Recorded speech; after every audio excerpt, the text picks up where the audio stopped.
มื้อนี้บรรยากาศดีอากาศดีพี่น้องเกือบ90ดีกรีแล้วอยู่ที่เมืองฟร e สโนเด้อ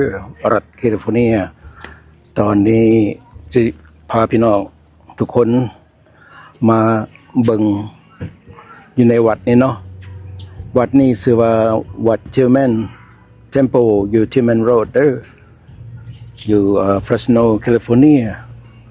บรรยากาศอยู่ในวัดเพิ่นพี่น้องโดยเฉพาะตัวนี้นี่เฮ็ดให้พวกเขาสนใจเนาะเพิ่นคือสิแม่นหาก่อสร้างและใหม่ๆก่อนอื่นก็ขออนุญาตทางวัดเพิ่นเนาะขออนุญาตถ่ายวิดีโอเด้อเพราะว่าเฮาเป็นยูทูบเบอร์ซื้อซ่องกินกับไปอ้อมแอมนี่เพิ่นก็มีพญานาคมีสิงห์เนาะเฝ้าทางเข้าทางในเพิ่นนี่คือสิแม่นเกี่ยวกับสิมตกแต่งงดงามดีแล้วก็มีตึกใหญ่เพิ่นนี่ก็เป็นส่วนของวัดคือกันสะอาดสะอ้านดีพี่น้องเดินก็เดินซีเมนต์ตรงนี้ตึกใหญ่เพิ่นเบิ่งคือซีเมนต์หาก่อสร้างแล้วใหม่ๆมาทั้งพี่อีกนี่ก็แม่นน่ะห้องน้ำเพิ่นห้องน้ำซ้ายห้องน้ำยิงคนละฝั่งเพิ่นหาก่อสร้างแล้วใหม่ๆแล้วก็มีห้องเก็บของทั้งพุ่นก็แม่นเฮือนครัวเนาะเรียกว่าคิทเช่นห้องครัวเพิ่นตัวนี้คือสิเป็นตึกของครูบาอาจารย์เพิ่นพักผ่อนเนาะเพิ่นก็ปลูกต้นหมอกต้นไม้อ้อมข้างอ้อมแอวมื้อนี้ก็ถึกมื้อวันเสาร์เนาะเดือน5วันที่23เพิ่นสิมีการฉลองจำลองบุญบั้งไฟเฮาเนาะฉลองบุญบั้งไฟเนาะเครื่องหากินบ้านเฮาเครื่องหาปูหาปลาทิพเข้าพวกกันคุน้อยใส่ของอยู่ของกินนี่เด้อพี่น้องบั้งไฟพญานาคข้างหลายตบแต่งดอกไม้ยามมื้อคืนมาแห่งสิงามเนาะเพราะเพิ่นมีไฟนำอีกอากาศก็ร้อนแต่ว่าเพิ่นก็มีของเฮ็ดให้เฮาเย็นโดยเฉพาะห้านนี่พี่น้องเพิ่นมีน้ำมะพร้าวผสมกับน้ำอ้อยซื้อห้านโคเคนคักหลายมีพวกปิ้งพวกจีพวกทอดสิ้นหมู3ชั้น2อันต่อ15ดอลนี่ก็มีตำบักหุ่ง10ดอลยืนไก่พวกนี้20ดอลหรือว่าสิเอาคอมโบ3อย่าง10ดอลปิ้งหมูเนาะไม้ละ4ดอลแล้วก็น้ำอ้อยผสมน้ำมะพร้าวโอ้เพิ่นออกแบบคักหลายราคา$8มาเป็นขวดจังซี่เพิ่นขายขวดเท่าไหร่นี่8ดอลน้ำอ้อยกับน้ำมะพร้าวปนกันอันไหนซีนเบิ่งพี่น้องขอบใจหอมกินน้ำมะพร้าวหอมเครื่องกับน้ำอ้อยโอ้แซ่บหลายทั้งหวานทั้งหอมเด้อตำบักหุ่งพี่มีไทยที่มีน้ำหมากลำไยมีสปริงโรลตำบักหุ่งคกละเท่าไหร่12ดอลบ่ได้มาทั้งพี่ก็มาอุดหนุนเพิ่นแต่มักแต่งราคาเดียวกันบ่โดยราคาเดียวกันหมดเลยโอเคพี่น้องเบิ่งน้ำป้ายเพิ่นนี่แหละง่ายๆ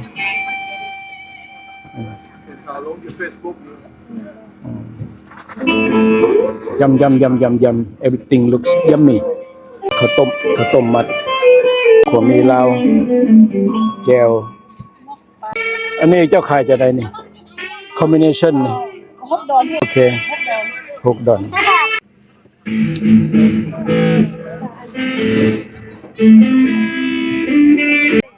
เพิ่นมีขายขวดทิพเข้าพี่น้อง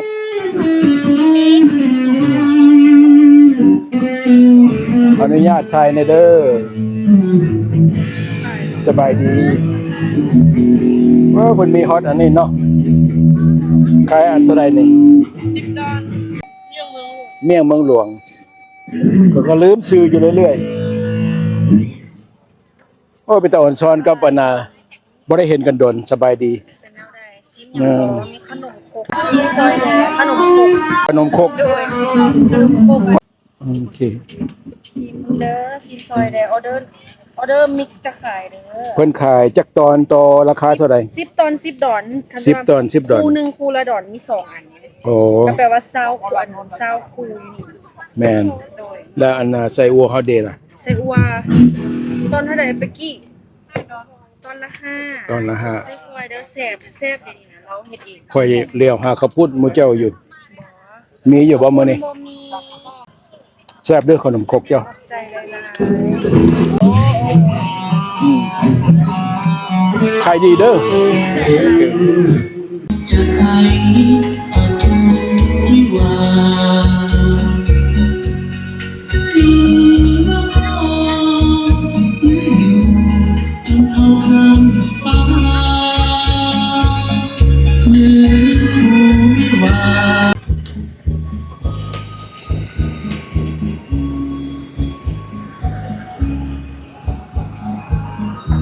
อนุญาตถ่ายในอยเด้อเห็นข้าวปุ้นก็จะมีฮอตอันน่ะก๋วยเตี๋ยวเรือเนาะข้าวเปียกตำส้มตำพวกปิ้งพวกจีข้าวเหนียวมะม่วงเนาะของหวานน้ำหวาน sipping sweet ซื้อห่านเพิ่น sipping sweet เป็นของหวานจะแซ่บ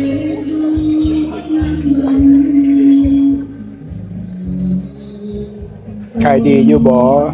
กันเริ่มขายมาเด้อโอเคเป็นตาหนาหักของเจ้าจัดเป็นกระจอกกระแจกน้อยๆเฮ็ดหยังเนาะหั่น อาทิตย์passion โอ้สร้างเห็ดเนาะเป็นคล้ายๆกับพวก mixed drink แม่นบ่ โดย สร้างเห็ดรสชาติเป็นแนวใดตัวนี้ ฮะ รสชาติเป็นแบบบักนาวบ่ เป็นแบบคือแบบมอฮิโร่ค่ะนะ โอ้โอ้ แบบอืม แบบเป็นส้ม ส้มโดย ส้มๆหวานๆ กับมันมีแบบโซดาเทสนะ ๆอืมแล้วจอกขนาดซ้ำนี้ราคาเท่าไหร่เนาะ ตัวนี้นี่8 ดอล 8 ดอลโอ้ perfect price ขอบใจเด้อ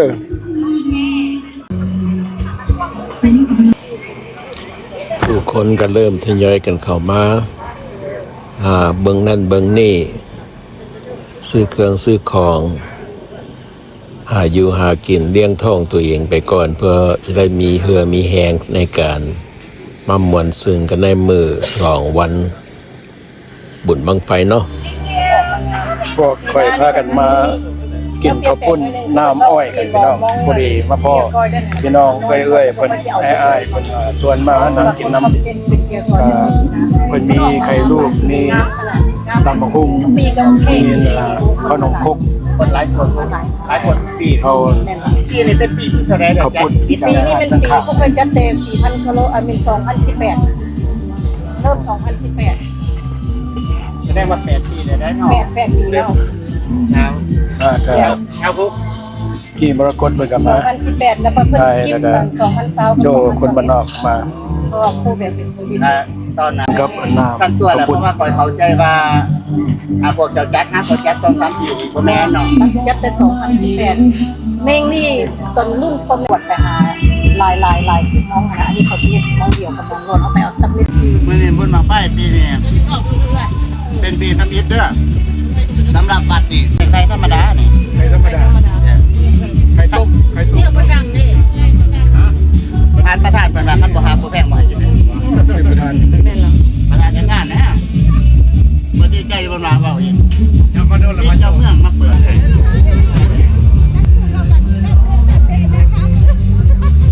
ว่าที่เห็นจะเป็นคือได้เป็นโอ้มันมันเริ่มเห็นคนไทยเลยผู้ชายเดินหน่อยเดี๋ยวหาจะพูดอยู่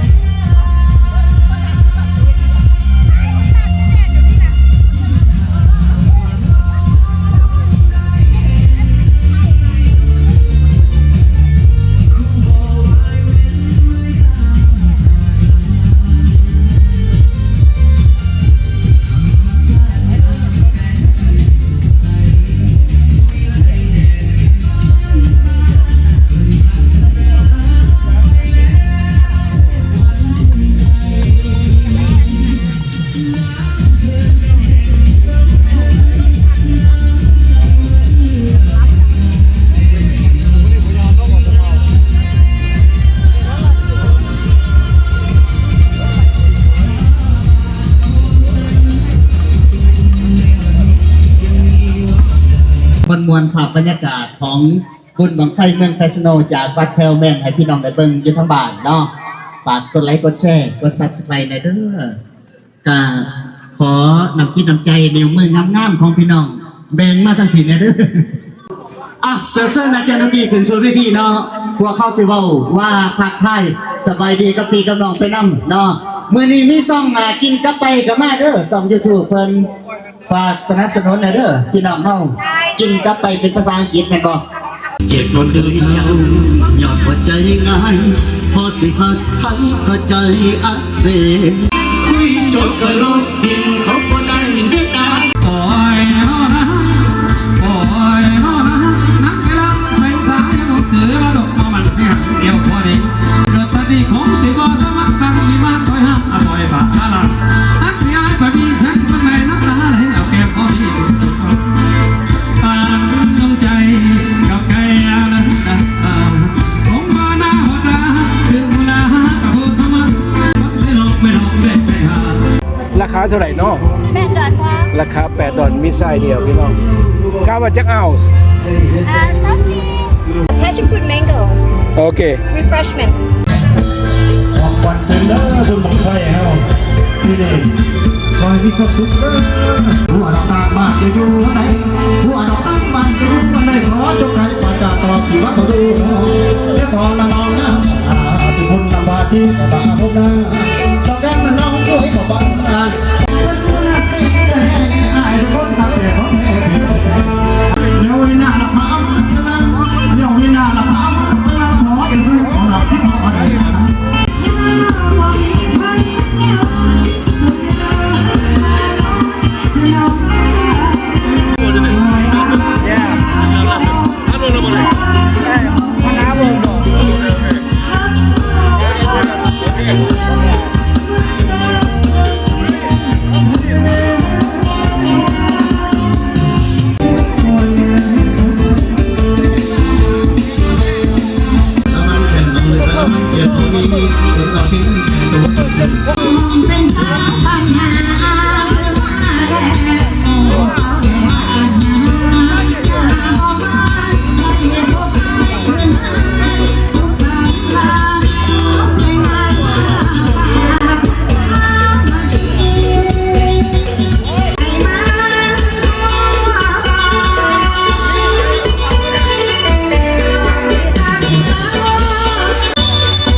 ราชลักษณ์ราชกระเป๋าเลยล่ะทำประกาศเอาดูซิก็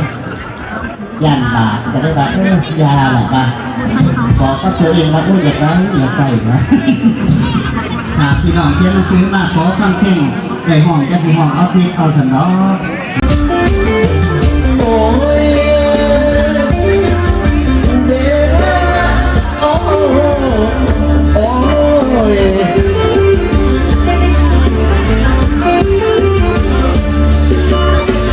สารวัตรดอกมาแล้วสารวัตรดอกมาใหม่ใส่ใจ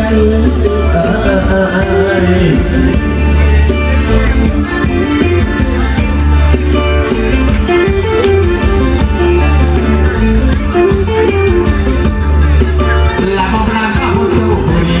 มาพุทธเจ้าบุ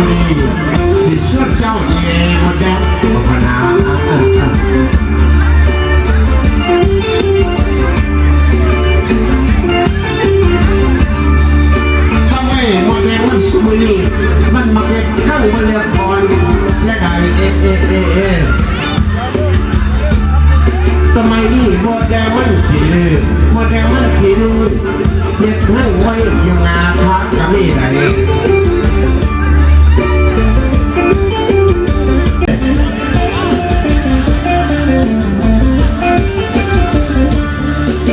บางเดือนเฮ็ดสิได้หัวหมอเฮ็ดสิได้หัวหมอที่หน้าน้องไผ่โบแดงลูกไผ่ยางไปที่น้องเกี่ยวกันกับสาลอยเกี่ยวกันกับสาลอยเกี่ยวกันเกี่ยวกันจนสาละไม่ตกเกี่ยวกันแล้วก็ขอสักวันต่อสักไม่สักวันขอบางวันนับกันสารวัตรดีวันแท้ๆอยู่ใต้สาลอยไปเที่ยวเราเมืองแซ่บๆไปกินเหล้าเด็ดคงเสียโดนว่ามัน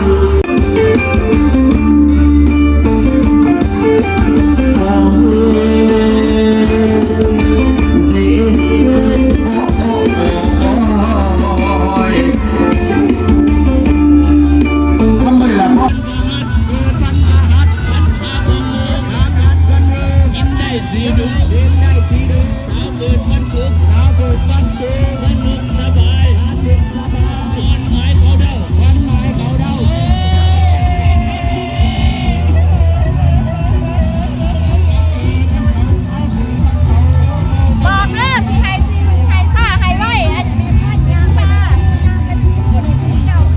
อาจารย์ใหญ่อยู่นะ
เจ้าถ้าเราไปกินคนเดียวก็ได้ไม่บอกเป็นยังโอ้ยน้องอดีตเท่าวันนั้นสัญญากันอันยังที่จะถือกับปากเจ้าก็ไผ่เบาไว้พอสนตอนนั้นต้นเป็นข้าพี่กระโปรงให้ฮันเฮวันนี้ห้ามมาเป็นพระเช่นคนมาหนทางไปบ่รักสะท้อนตอนนั้นไอ้ชื่อจำ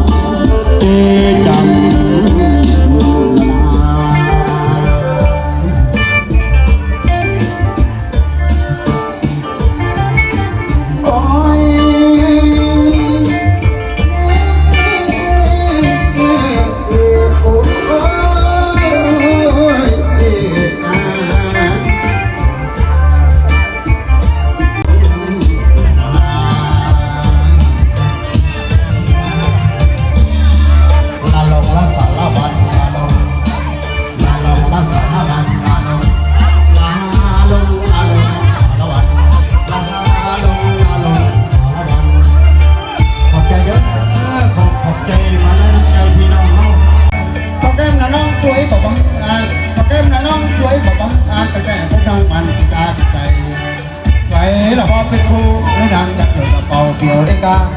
สักไอ้ยังบ่มีพลังยังสักไอ้ยังบ่มีพลังยังอยากได้จะตาบ่เป็นผู้ยังยึดตาจอหน้ามองนั้นคนใดตาจอหน้ามองนั้นคนใดเห็นผู้ใดเหล่าไอ้มาอาสาคนนั้นรับเจ้านั้นนำเป็นผู้ว่าหาเนี่ยจ้าแต่พระตังสิ่งของนี้นั้นไปเราเรื่องสักตูนคนผู้หญิงสงบมองใจเวลาขอนางเป็นครูกับเวลาขอนางเป็นครูที่ว่าสุดถูกเราผูกยังไม่ได้จะให้ละครฝันสลามไปจะให้ละครฝันสลามไปอะไรก็ตายเพราะรักใจน้องมันมันหนักเห็นใจไงเนี่ยมันหนักเห็นใจไงไอ้ก็ต้องแต่ผมเห็นไอ้ก็ใจไอ้หัวใจไอ้ก็ใจไอ้หัวใจที่ได้ไอ้ผมเห็นได้เสื้อหากันไม่ลอง ตอนนี้ก็ตกไป7 โมงแรงเลยว้าวตายไปหลายเติบเพิ่นก็ได้มีรายการเปิดสำเร็จเข้ามาเฮาก็ถ่ายอยู่ทางฝั่งนั่นแหละพี่น้องได้เบิ่งมีสินมีห้องน้ำใหม่มีหอแจกแล้วก็มีห้านขายเสื้อผ้าห้านขายอันน่ะเครื่องจุกเครื่องงามของผู้หญิงเพิ่นแล้วก็มาทั้งที่ไทยห้านอาหารในพี่น้องเบิ่งแล้วก็มีลำวงมีฟ้อนลำมีซุ้มแซวกันแล้วก็ต่อไปกันแม่นเพิ่นมีแห่บังไฟเนาะแห่บังไฟแห่กันนะ3 รอบพี่น้องก็จะได้เห็นอยู่ในคลิปแต่ตอนนี้ก็มาฮอดถ่ายคลิปเฮาแล้วก็บ่มีหยังก็มาทบทวนให้พี่น้องเบิ่งว่าเฮาเฮ็ดหยังได้มื้อนี้นี่ละพี่น้องรายการม่วนหลายพี่น้องคนลาวหลายอยู่เมืองเฟรชโนนี่เพิ่นก็ใกล้สิเบิดเวลากลับบ้านแล้วก็ยังคนยังแน่นยังเต็มอยู่มุ้ยไผยอมกลับบ้านได้เนาะนะพี่น้องผู้ใดเข้ามาเบิ่งคลิปนี้ก็ขออวยพรให้พรให้อยู่ดีมีแฮงโชคดีในเหตุการณ์และมีความก้าวหน้าสุขภาพแข็งแรงอยู่ดีมีแฮงอย่าเจ็บอย่าไข้อย่าป่วยเนาะคอยมาพอกันไหมในคลิปต่อไปทุกคนบ๊ายบายเลยจากเมืองฟรชโนรัฐแคลิฟอร์เนียบ๊ายบาย love you all จะรอวันนั้นวันวิวาโอ้ thank you โอ้เขาแลบ้านนาต้องสวยเย็นดังพระจันทร์วันเพ็ญร้องแต่งสีไอ้เขาฝากมาน้องฝากให้ดีโปรดฝากปราณีและเลือใจ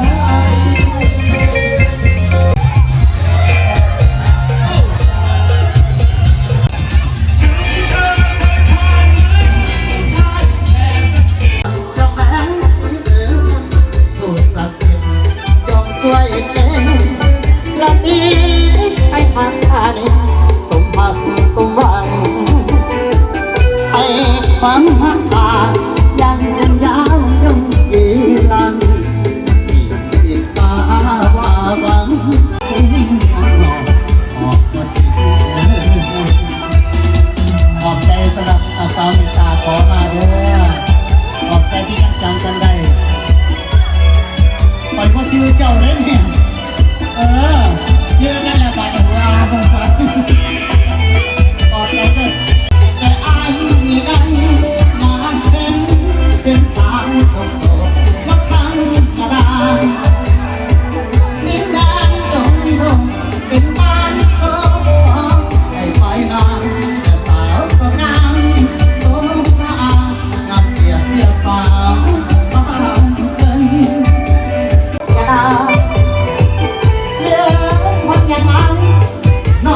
ตกใจเลยไม่รู้หนาได้ที่